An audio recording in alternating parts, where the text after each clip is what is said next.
Muito bem, você está acompanhando o programa Sertão Inovador. Seja muito bem-vindo a esse programa. Espero que você esteja gostando, esteja interagindo, mas faz um grande favor para nós. Entra lá no Instagram, sertão.inovador, comenta se está gostando, dá suas sugestões, críticas, faz parte. A gente quer ouvir. E, enfim, a inovação só acontece quando você percebe pontos de melhoria. Se você está acomodado em alguma coisa e acha que já está fazendo tudo bem, você não tem como inovar num lugar desse, né? Então, você tem que estar sempre procurando melhoria. A gente agradece demais, tá? A gente não tem problema se você é alguém que faz críticas quando vê uma melhoria. Por favor, eu gosto muito dessa percepção para poder a gente melhorar. Ok? Vamos falar sobre imóveis? Vamos falar sobre mercado imobiliário? Está aqui conosco Jansen, proprietário da Mobile, uma empresa que tem procurado inovar, tem procurado atender aí demandas do mercado, uma área que está sempre em ebulição, desde que gente é gente, tem casa, tem compra de casa, tem aluguel de casa, compra de terreno, né? Como diria o Robert Kiyosaki, do livro Pai Rico, Pai Pobre, o melhor, ele fala isso no livro dele, uma das melhores formas de investir no planeta Terra é com terra. É o patrimônio mais tranquilo de investimento é com terra. Olhar um terreno, perceber o mercado, olha que isso aqui vai valorizar, compra, às vezes quando está com 5 anos depois, aquele investimento duplicou, triplicou, quadruplicou, às vezes nem 5 anos, às vezes com 1 ano, dependendo da boa análise da terra, do prédio, de uma casa, enfim. Vamos falar sobre isso na minha área, não, eu estou só aqui fazendo o preâmbulo. Seja bem-vindo aí, Jansen. Vamos conversar um pouquinho sobre esse mercado? Oi, Radamés, é um prazer estar aqui. Olá, pessoal. Vamos conversar um pouquinho sobre o mercado de imóveis. Ótimo. Bom, Jansen, como é que está hoje o mercado? Eu tenho visto algumas coisas, eu vou pedir que você, sua paciência aí, em algum momento, nos trazer algumas explicações, porque tem muita coisa acontecendo nesse mercado. Tem mudança aí, legislativa parece, tem tributação mudando, o povo está com medo que as casas vão ter documento, vão ter número. A gente vai com calma, pouco a pouco, trazendo um pouco sobre esse assunto, como o Jansen é do segmento, aí não vou deixar de perguntar. Mas não é hoje, não. Hoje eu queria que você falasse um pouquinho para nós sobre essa área de compra e venda de imóveis. Será que faz sentido, não faz sentido? Será que ainda tem possibilidade de alguém ganhar, ter um lucro nessa área? Enfim, como é que está esse mercado, esse período agora de tá em alta, tá em baixa? A gente chama assim, quando chega nos bros, as coisas vão melhorando. Então a gente já está num bro, que é setembro. Então, está melhorando mesmo? Não está? Esse mercado não segue isso? É um pouco diferente? Nos ajuda aí, vai lá. Veja bem, Radamés, o mercado imobiliário ele tem períodos sazonais, tanto de venda como de aluguel. Por exemplo, nós estamos agora numa alta de aluguel. A venda, ela acontece, nunca deixa de acontecer, mas o aluguel sempre é mais pujante em determinadas épocas, dependendo também de várias situações, de algumas condicionantes. Por exemplo, o mercado de vendas, vamos dizer assim, ele aquece muito, muito quando o investidor está comprando. Quando o investidor está comprando, ele remunera toda a cadeia imobiliária. Remunera quem projeta, que é o arquiteto, é o desenhista, remunera quem constrói, que é o engenheiro, o construtor, remunera quem vende os materiais de construção, as lojas e tal, remunera as instituições, o governo com os impostos e tal, remunera o corretor, porque o corretor está sempre intermediando essas transações. Então, quando o investidor está comprando, isso acontece com muito mais frequência, com muito mais constância. Ele compra, reforma, vende, compra o terreno, constrói, vende. O investidor é assim, ele nunca fica com aquele imóvel muito tempo. Ele já compra para investir, ele tem a ideia de ter o rendimento e tal. Então, assim, a cadeia imobiliária toda é beneficiada de forma constante, porque isso sempre acontece. O que está acontecendo mais agora não é o investidor que não está comprando. Ele continua comprando, mas quem está comprando agora é o usuário, né? O usuário está comprando, é aquele que compra sua casa e vai para dentro morar, é aquele que compra seu prédio e vai botar seu negócio, seja um escritório, seja um consultório, seja qualquer outra atividade profissional ou comercial dele. Mas ele, na maioria das vezes, esse comprador, esse usuário, faz isso só uma vez na vida. No máximo, ele faz 2 vezes. No máximo, o cara compra a segunda residência para morar. Muita gente mora na mesma desde o início até o final. No máximo, o consultório, ele muda de local. Ele só faz uma reforma, ajeita e tal. E assim vai. Como o usuário está comprando, resume-se muito como é que se diz? As adquisições, né? Porque normalmente ele não gira aquele imóvel como o investidor está sempre girando. Para completar, a gente tem uma taxa Selic, como a gente todos já sabem, muito alta, né? Gerando na margem dos 15%, estando na margem dos 15%, e isso tem diminuído os financiamentos e as aquisições, tanto habitacionais como comerciais ou profissionais. E aí, quando isso acontece, a tendência é o aluguel, né, emergir de uma forma muito forte. Então, o aluguel hoje, nós somos uma administradora, a gente sabe bem o que é isso. A imobiliária é como se fosse um termômetro, Radamés. A gente tem um termômetro porque as pessoas, quando chegam para comprar ou alugar ou para prospectar alguma coisa na área imobiliária, normalmente eles procuram as imobiliárias, e aquelas imobiliárias que podem dar uma consultoria mais eficiente. Graças a Deus nós estamos nessa lista. Tem outras também, mas nós estamos nessa lista. E aí a gente está sempre sentindo como é que está o mercado. E o mercado de aluguel, ele está crescendo bastante. Não só por conta desses fatores que eu falei, conta de taxa de juro alta que não está podendo se adquirir, etc. e tal, mas também porque, infelizmente, uma coisa está beneficiando o aluguel também. Infelizmente, a quantidade de divórcios, não sei se você viu, não tem nada a ver, mas tem aumentado. Então, os cônjuges, quando eles se separam, eles não vão adquirir os seus lares, os seus negócios logo comprando. Eles alugam. Porque eles não sabem quanto tempo eles vão passar solteiro, eles não sabem quanto tempo aquela situação, aquele estado. Às vezes até eles preferem, né, ficar durante um tempo morando num cantinho pequeno, alugado e tal, para depois refazer suas vidas. Além desse motivo, também tem outro, que é uma coisa que está acontecendo muito, muito, que são as empresas. Elas não estão mais adquirindo seus prédios para funcionarem. Sim.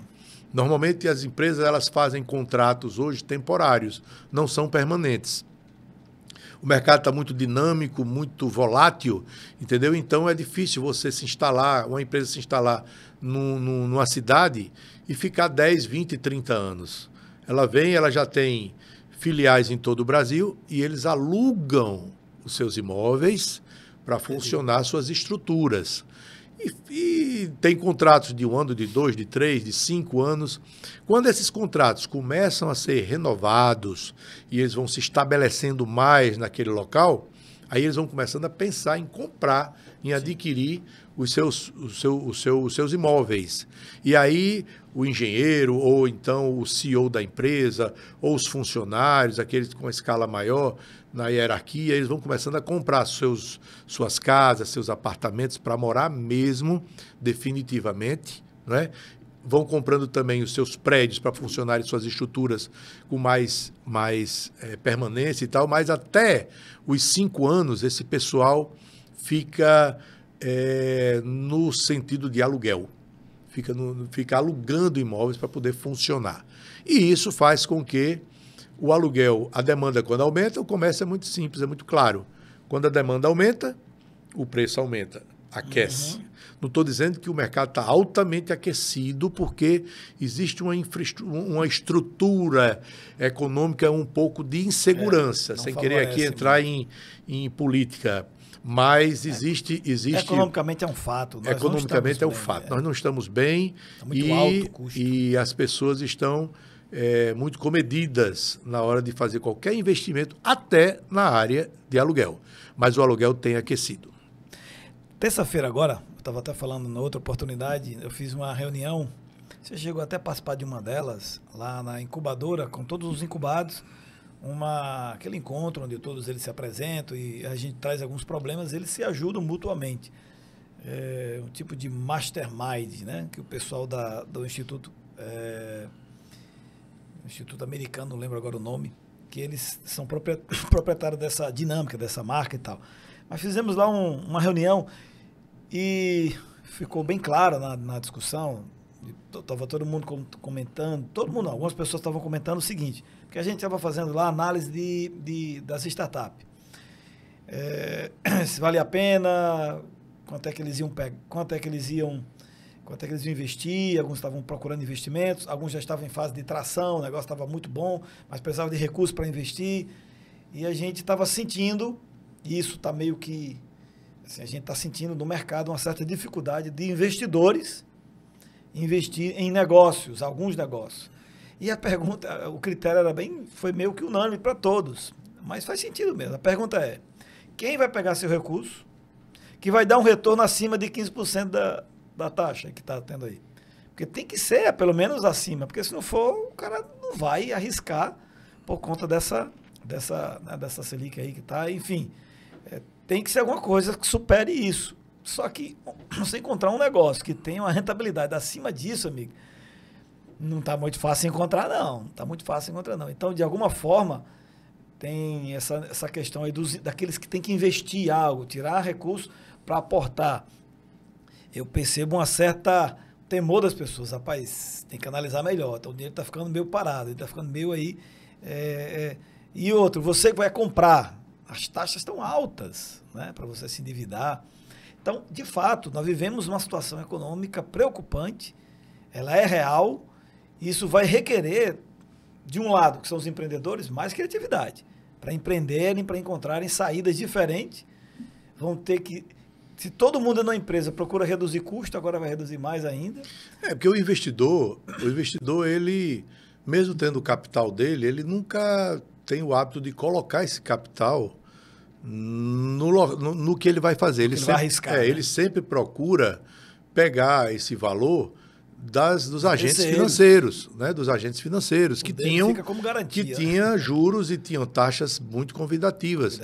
Os bancos, agentes financeiros, a gente sabe que seria uma das missões dele é fomentar os investimentos. Se ele não vem com taxas atrativas, o investidor não vai até ele, não vai tirar dinheiro lá.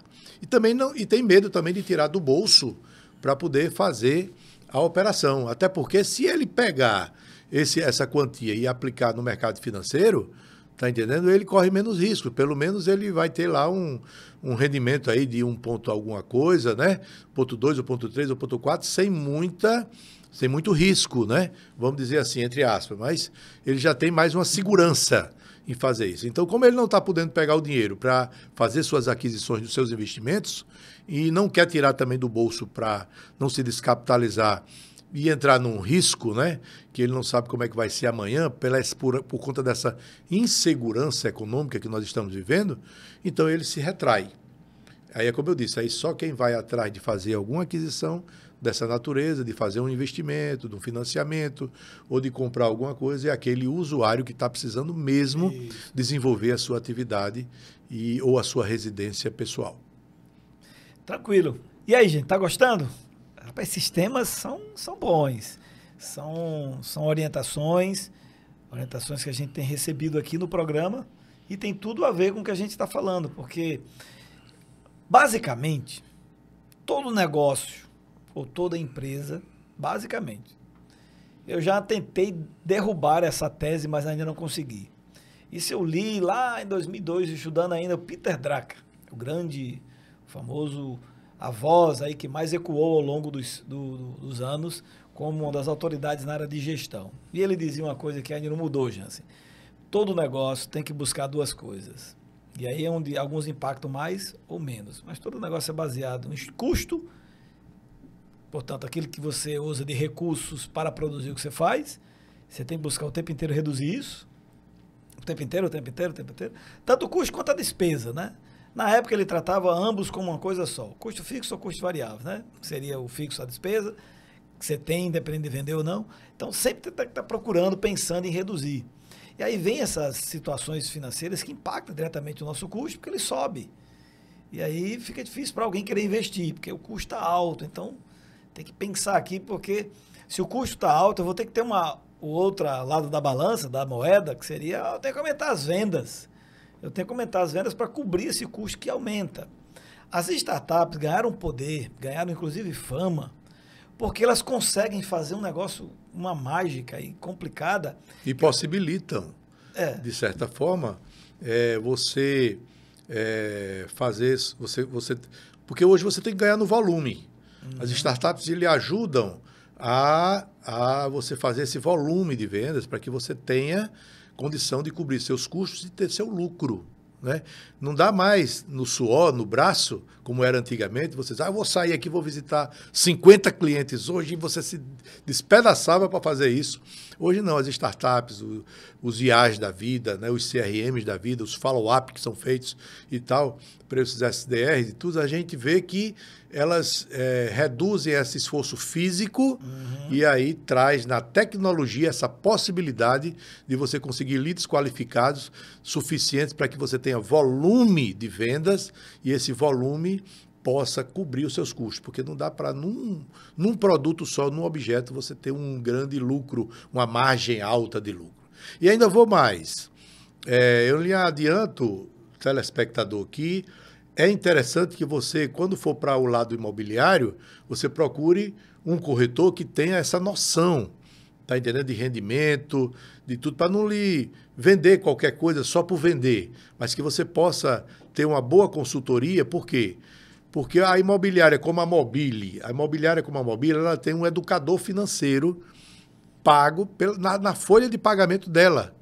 Ele já deu até entrevista aqui com você, e quando o cidadão quer fazer algum investimento e tem uma grana para fazer isso, seja ele querendo fazer com recurso próprio ou através de agente financeiro, eu chamo ele no escritório, não só sou eu que oriento e tal, mas eu chamo o educador financeiro que está conosco, muito bom e confiável, e aí ele analisa conosco e com você a sua empreitada, para que você não dê com os burros na água, para que você faça um investimento que realmente compense, mesmo com toda a dificuldade que o mercado econômico está apresentando, mas ele lhe dá uma condição boa. Olha, vá por aqui, ele sugere por aqui, e aí você faz a sua escolha. E a vida hoje é de escolhas. E a gente espera que essas escolhas tragam bons resultados. É com esse intuito altruísta que nós trabalhamos, não só para ganhar, mas também para poder preservar a qualidade do nosso cliente. Muito bom. Então, assim, os empreendimentos tradicionais, digamos assim, né, empreendedorismo tradicional, os negócios tradicionais, precisam acordar, não vou ter como evitar aqui, vou ter que falar isso, né? Precisam acordar e aprender um pouco com o que as startups estão fazendo. Você não precisa deixar seu negócio, sua maneira, seu mercado, seu nicho, que é tradicional. Vou abandonar, criar uma startup. Não faça isso não, porque a dinâmica de startup é totalmente diferente da dinâmica de um negócio tradicional. E tem negócios tradicionais que jamais serão startups, porque a lógica do negócio é tradicional, aumento as minhas despesas, isso impacta, eu tenho que aumentar minhas receitas porque minhas despesas aumentaram. A startup não é assim, a startup ela consegue ter receita escalável e o custo mesmo. E ele sai, às vezes, de uma empresa que começou a trabalhar tendo um custo de, vou dar um exemplo aqui, 10 mil reais para fazer o que ela faz, e ela fatura 100 mil, ela passa a faturar 1 milhão e continua gastando os mesmos 10 mil reais de custo. É essa diferença que faz com que as startups sejam negócios fabulosos. Mas isso só acontece com muita inserção de tecnologia, que é como você consegue maximizar resultado, ampliar a entrega, vender bastante, mantendo a mesma estrutura de custo. Isso é possível com IA. Agora, você não precisa abandonar seu negócio para ir para uma startup, porque aí você tem que fechar a sua dinâmica, porque às vezes o seu negócio ele tem uma dinâmica que ainda tem muito essa relação, cada vez que eu aumento minha receita é porque eu aumentei minha despesa, porque cada vez que eu puxo minha receita eu tenho que também ficar esticando aqui a minha despesa. E aí, a pergunta é, como que eu posso criar meios de continuar ampliando minha receita, mas segurando o meu custo vai aumentar, mas ele não vai aumentar na mesma proporção, entendeu? Ele não tem uma relação direta de proporcionalidade. Impulsiona a receita e como é que eu seguro aqui, como é que eu reduzo? Talvez não dá para manter a mesma custo, mas como é que eu faço ele crescer? Como é que, talvez em matemática seria assim, como é que eu aumento como é que eu transformo minha receita em PG, mas andando com o meu custo em PA? Já está ótimo se isso acontecer, está excelente se isso acontecer. Porque não tem como evitar que o custo tenha, que ele suja, porque, então, uma vez, isso faz sentido, custo é como unha, né? Se você não cortar, a medonha cresce, amigo. Cresce toda torta e todo jeito, mas não dá para evitar que ela não cresça, ela está sempre crescendo. Você tem que ter uma maneira de estar tentando reduzi-la, né, ali na forma. E acrescentando no seu negócio tecnologia. Eu não tenho como, não sei como é que é possível algum empreendedor, algum empresário ainda ter problemas com tecnologia. Dizer, não, aqui ainda é tudo no braço. Na cadernetinha. Na cadernetinha, ou para eu crescer meu negócio, eu estou com 10 vendedores, eu tenho que agora para 20 vendedores, e aí como é que vai ser esses vendedores? Não necessariamente, amigo. Seus 5, ele pode virar inclusive 3 e você ganhar como se tivesse 20. É só ter um pouquinho de humildade e dizer, é que eu não sei como faz isso. Tranquilo. Então aprenda, busque quem faz. Já tem aí caminhos tecnológicos, dificilmente não vai ser por tecnologia. Vai ter algum tipo de tecnologia para maximizar isso. E tecnologia não quer dizer que é só computador. Tá, existe coisas que, com a mesma sua estrutura de hardware de hoje, você consegue só usando softwares. Quer dizer, são só adicionar alguns softwares aí, alguns apps, algumas tecnologias, e usando internet principalmente. Talvez nem computador você precise, é só usando isso aqui. Verdade. Né? Só usando isso aqui, o restante é uma estrutura, é um computador que faz tudo isso, o restante só fica pingando aqui as vendas talvez no seu celular e nem precisa ter muita... O que me separa de onde eu estou para onde eu quero chegar é o conhecimento que eu tenho.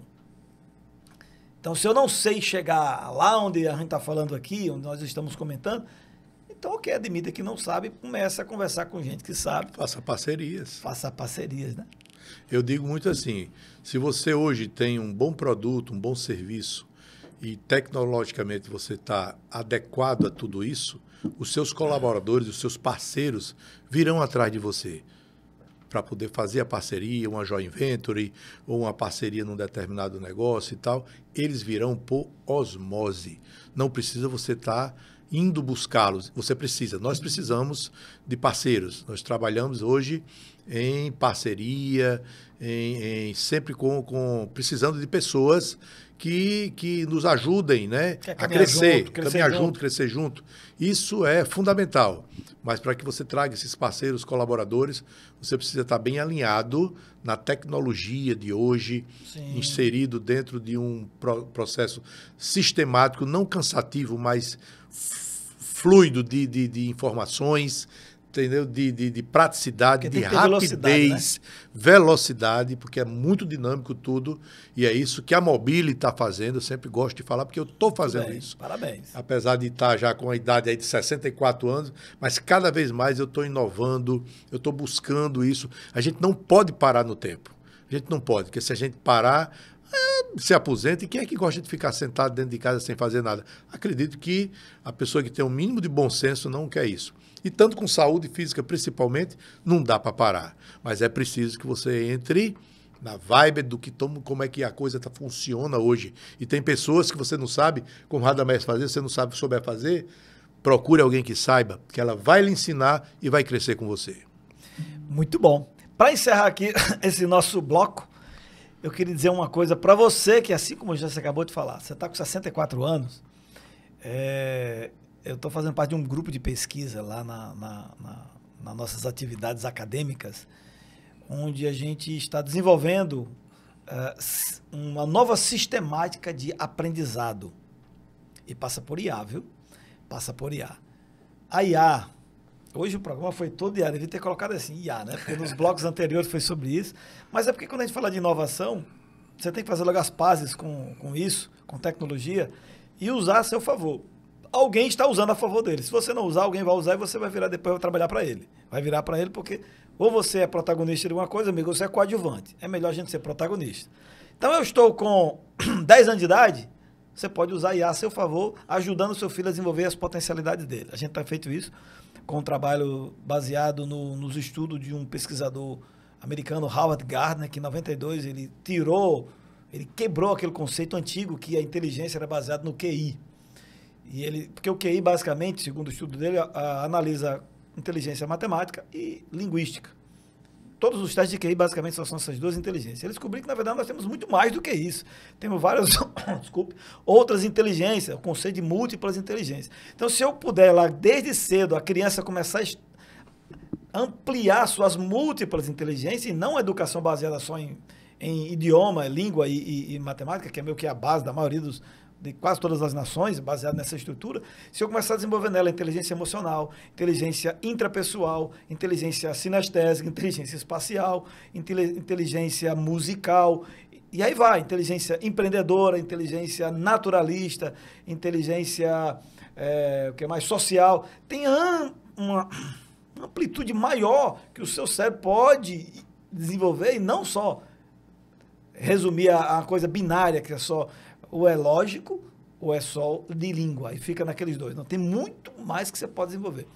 Na primeira vida, que a gente chama, que é até os 50, ou na Second Life, que é de 51 em diante, para quem vai viver até os 100, aí, 90, 100, existe hoje, através da IA, forma de você ampliar seu potencial, a sua chamada arquitetura cognitiva, em 5, 10 vezes ou mais, com a ajuda de IA. Não é aquele modelo antigo de aprendizado, em caixinha, acumulando pouco a pouco, primeira série, segunda série, terceira série, e acumulando. Não. O cérebro humano não é assim tão limitado. Ele tem potencial de aprender muito mais, inclusive ao mesmo tempo, várias coisas. Meu menino estava me perguntando, ele tem 10 anos. Ele assistiu um vídeo, dá esse exemplo de como a gente não pode ficar limitado. E ele não é gênio, não. Inclusive, ele tem várias dificuldades em algumas áreas no modelo tradicional. Meu segundo, né, o 02. Meu segundo filho, ele chegou, pai, qual é a raiz quadrada de 9? De 9, de 81, de 16. Aí eu, e você está vendo esse assunto na escola? Eu disse, tô não. E já está estudando? Tô. Porque ele se interessou. Então, este é um dos gatilhos que a gente trabalha, que é, quem disse que com 60 anos você se aposenta, vai morrer dentro de um sofá? É só não deixar morrer os interesses, os desejos. E isso não pode morrer. De novo, eu vou dar o exemplo aqui do Niemeyer, lá, o grande arquiteto lá de Brasília, com quase 103 anos, dizendo, olha, eu estou com desejo de aprender um monte de coisa. O problema é que meu corpo está morrendo. Então não tem mais o que fazer, mas eu aqui dentro estou querendo aprender muitas coisas. Se a gente conseguir não fazer com o desejo nessa fase da vida morra, mas que ele continue brotando, você continua aprendendo e vai aprender milhares de coisas novas. Esta maneira de ver a vida, a gente precisa começar a plantar essa sementezinha em quem está completando 60 anos de idade. Em quem tem 70, tudo bem, o corpo tem sua fragilidade normal, mas mesmo com 70, numa cadeira de roda ou em qualquer lugar, eu posso aprender um monte de coisas. E hoje isso é possível. Isso é um projeto que a gente está desenvolvendo, acredito que em breve a gente vai divulgar aqui um pouco mais disso. Vamos fazer encontros, botar essa turma num lugar para começar a descobrir neles os desejos e com IA. Por que com IA?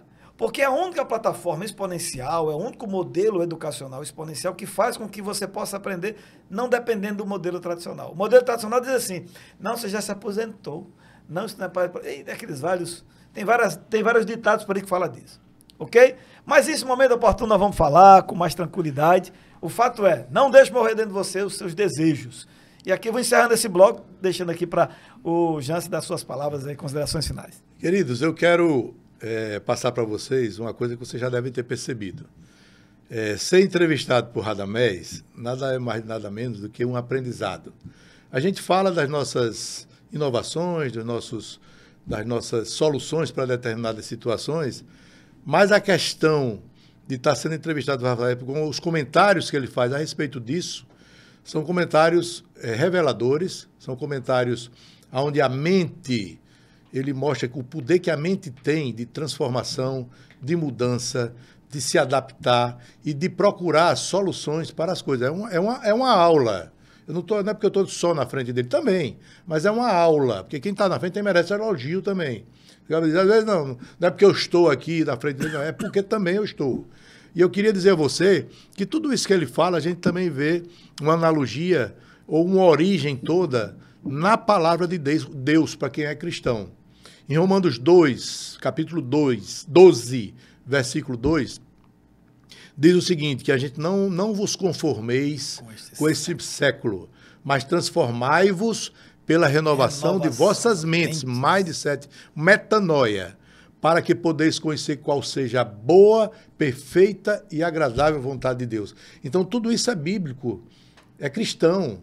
E se você entende que Deus está acima de todas as coisas, pode acreditar que tudo isso que Radamés está falando aqui, de mente, de adaptação, de criação, de inovação, tem a ver com o Espírito Santo de Deus. Ficamos por aqui. Um forte abraço. Obrigado aí pelas palavras finais. Até a nossa próxima edição.